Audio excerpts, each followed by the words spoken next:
For today's video guys, ito nga pala yung part 2 ng pagpunta namin sa Tanay Rizal guys. Yes!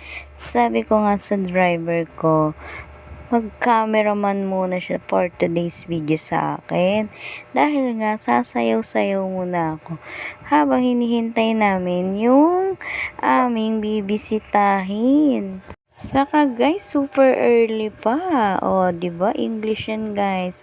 Maaga pa talaga guys, kaya maganda mo nang sayaw-sayaw sa umaga for the exercise ang person guys. Good for the body naman guys, diba? Ayan, English na naman ang lola nyo.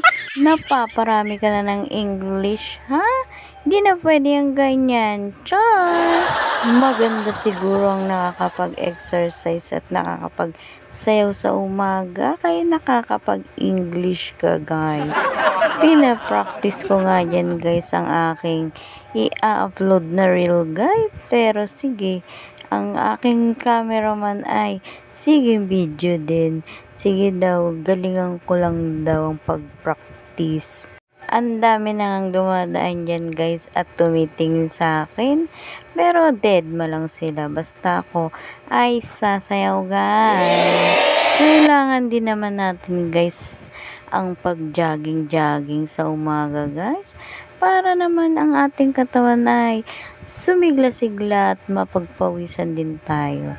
Kailangan talaga ng ating katawan ang mag-exercise guys. Habang nagpa-practice nga ako dyan guys, ay kinausap na ng driver ko yung aming binisita guys.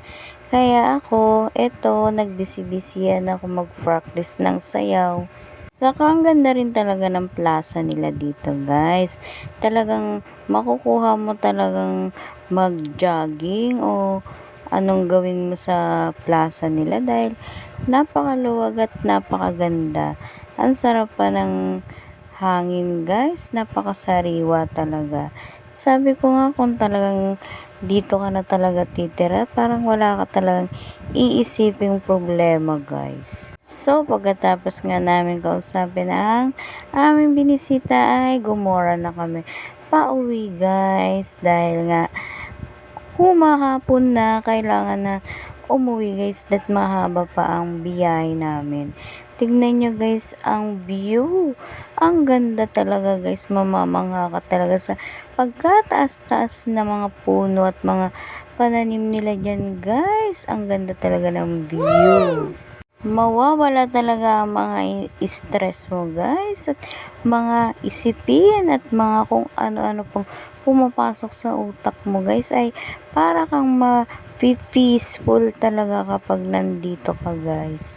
Habang nagbibiyahe nga kami dyan guys, sabi ng driver ko ay nagugutom na daw siya kaya gugora kami talaga ng super kain kami sa restaurant guys. Sabi ko doon na lang kami banda sa malapit sa amin kumain guys.